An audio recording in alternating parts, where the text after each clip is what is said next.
The unknown always scares us. So, in my opinion, what are the risks, what are the benefits of social isolation? And we think that the risks of social isolation are too high.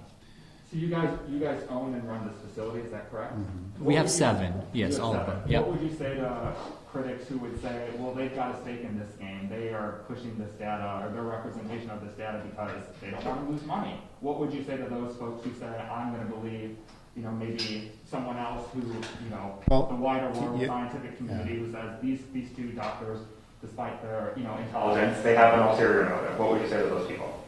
Talk to ER doctors who have no ulterior motive. They have the same viewpoint. There's a post today from a doctor from Wisconsin. I encourage you all to read it. I'll share his story with you. It is exactly what we're saying. And he eloquently displays, he's an ER doctor. He says, I'm walking into this war zone. Our ICUs are empty. I'm scared to go to my own place of work. There's no patients, but we have people in hazmat suits checking my temperature as I walk through the doors. He's like, something else is going on here. This is not about science, and it's not even about COVID. When they use the word safe, if you listen to the word safe, that's about controlling you. So when I talk to all my ER doctors who work in a hospital, no stake in the game, same opinion. That's how I'll answer your question. We all have the same opinion. So then you say that hospitals are losing money right now, most of them. But at the same time, you said earlier that doctors are feeling pressure from hospital administrations to put COVID down as a reason of death, which would presumably instill more fear in people. Doesn't that go against that whole line of thought? Why would they do that if it was going to cause more fear and cause them to lose more money? Exactly. There's something else going on, and that's a different discussion. We don't know. I mean, we're just here to present the scientific facts. That's a political discussion. Yeah. So you think some hospital administrators are undercutting their own bottom line? We're presenting the medical data here. I mean, what I think about politics is irrelevant. We're presenting the medical data. We need to stay on things that we can answer intelligently, which is not why does a CEO of some hospital in Wisconsin do that. We need to stay on the topic of, do we need to shelter in place, and does that make sense from the microbiology knowledge we've known for 30 years? The sciences haven't changed. We live our life in the life sciences. Biology, biochemistry, microbiology. So everything that you're asking us goes against that sheet of information. Why people do things at a hospital is not really our area of expertise. So from what we're seeing right now, it's time to open back up. The science says it is. The models we have been using from predictions to predict the amount of disease are not accurate. This information is accurate. It models the flu. Let's go back to work. That's what the data is saying. Not models. Data is saying that. Would you say, though, that, like a situation in New York City, that's not like a flu? The hospitals there are completely overwhelmed and swamped, and people, working in the ERs are dying from this. So, that's not just a flu type situation, right? Look at Italy in 2017. Hospital systems overwhelmed, people dying. Overwhelmed system from the flu. This happens from the flu.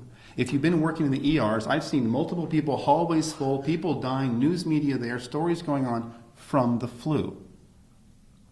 This does happen. It does. Okay, so this does happen. It's not just the flu. It's the flu. That's what I mean. That's exactly what I mean. People think it's just the flu. It's just coronavirus. What's the difference? You're used to the flu. You're used to saying it's just the flu.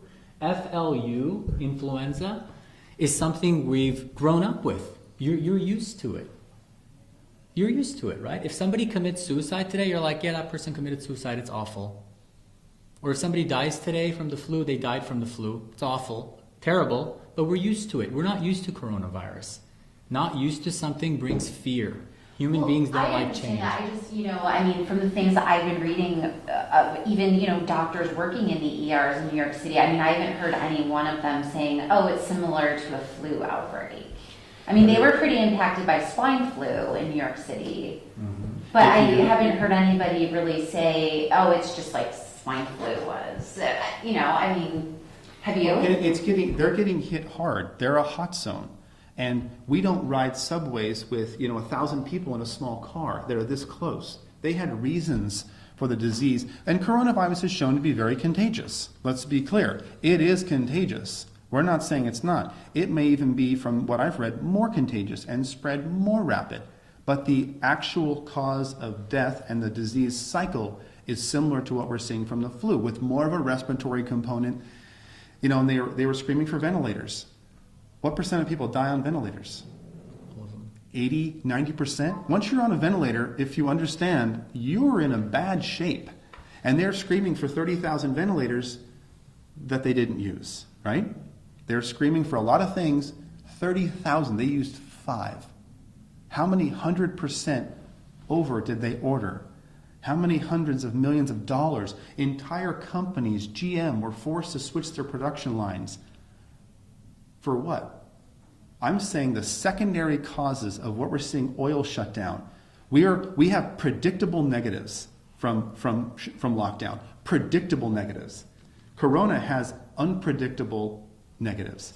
No, I see what you're saying. I mean, it sounds like you're saying, we actually have some data to look at now, and in the beginning we didn't really know, but now we can draw some conclusions. And those conclusions that you guys were able to draw, really the entire nation, do you think, respectively, the numbers are low in those ratios that you were mentioning, the fatality versus how many people have them, because we've been social distancing? Now, you don't think it's because, since we started doing these, that those models that our county health shows how effective social distancing is, that's all false? But that's why we went over Sweden and Norway. We went over Sweden and Norway because you have lockdown, no lockdown. Sweden, no lockdown. Norway, lockdown. That's 10 million, that's 15 million people. We have the data. That's what I just went over with you. But by Lockdown. Norway and Sweden also have drastically different testing standards and metrics. Norway is basically testing everybody. Sweden, they're only testing you if you end up in a hospital. No, that's not accurate. True, they're not testing everybody. Well, of course they're not testing all 5.5 million Norwegians, but their testing is much more widespread. The bottom line is, from those of us who study it and have a background in this, is lockdown versus non-lockdown did not produce a statistically different number of deaths. That is the bottom line. That we know of. Right, so people could be dying in their home or from other things, but if Sweden, if they're not being tested, then they don't know what the cause of death is. Yeah, and if you were to give me a test on analyzing these numbers and trying to, I probably wouldn't perform so well. I guess what I'm trying to cross-reference is I hear our president, I hear our governor say social distancing is working. And you guys are saying it's not needed. So I guess that's what I'm trying to wrap my head around. Like, why is that? It was needed initially. Are they lying? Are they lying? It was needed initially. They actually, we both agree with exactly what they did initially because we didn't know. It was an unknown. Now it is becoming known. Initially, when you don't know something, you're extra careful because you're fearful. It's just like when you see a patient and they're very sick, you test for everything because you're scared. You're fearful. But then as you see more of those patients, you realize, hey, I know what to test for, right? It's shotgun effect versus sniper effect, right? So initially when this data came out of a new virus that's lethal, they went all out. And I think that was appropriate. But now that we have the data, we're seeing that 97% of patients completely recover. And those 4 patients that die, they have over 90% comorbidities. Let's run through that one more time. Out of 100 people, if 96 do fine, the 4 that die, 90% of those 4 have comorbidities. Heart failure, emphysema, rheumatoid arthritis, lupus. They're on immunomodulating medications. They're immunodeficient, HIV. These are the people that are dying. You get some healthy people that die, but that's an infinitesimal number. Tiny. So, and you think that differentiation of the conclusions that you doctors are drawing versus them is because they are academics or something along that line? What you were saying? Well, I think we're in the weeds. We work with this every single day, and the numbers don't make sense to us. And they don't make sense to ER physicians and physicians all over the country. It's not just us. Okay. And then my final question, just to make sure we get it right, I think you guys did this. Please get your first, your last name, your spelling, please. Your first, your last name, your spelling, please. Thank you, sir. Dan Erickson, that's DANERICKSON. Perfect, thank you. Artin, ARTIN, MASSIHI. Awesome, thank you guys. Thank you guys. Thanks for your time. ARTIN? Yes. Thanks, Brad. Hey guys, thank you so Thank much. you so much. Thank you, I appreciate you And guys. you guys are the co-owners of Yeah. Accelerated Urgent Care? Okay. I'm just looking through to make sure that I answered all of Karen's questions.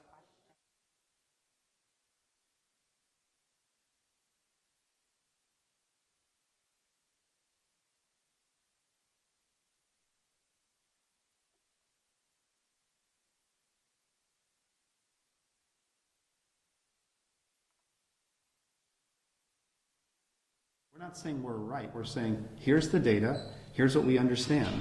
It's not a you're right and you're wrong thing. It's the way we interpret data. We work in the field, and some people that are not working in the field and still getting a paycheck have a different opinion. If you weren't getting a paycheck, you might have a different opinion. Yeah. If you weren't getting a paycheck, if everybody in here is getting a paycheck, right? Cafe Rio is not. They've all been furloughed. When you don't get a paycheck, your opinions start switching.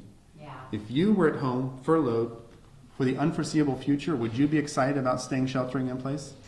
No, I mean, I completely understand. I mean, we're seeing this around the country now, I think, that people are demanding that they be allowed to go back to work and... Well, it's also, at what point, who says what's safe? Are you smart enough to know what's safe for you? Or is the government going to tell you what's safe for you? Who tells you what's... As soon as they use the word safe, that means control. We know what's safe for you. You're too dumb to understand disease, you see. We know what's safe. And so they're going to use this model for different things. We got a bomb threat from China. Everybody stay in their home for 3 months. What? They are using this to see how much of their freedom can they take from you. And will you roll over and stay in your house? And it's working. And if you notice the way Americans are responding, if you go to any gun store in town, guess what they're out of? Ammo. None of them have ammo. I went to 3 of them. They said thousands of rounds have been bought. Why? People are mad. They're starting to post on my Facebook with their AKs going, let's roll. So what I'm saying is, let's avoid all that. Because if you stomp on our freedoms, that has one ending, and it's violence. All right. Well, thank you guys.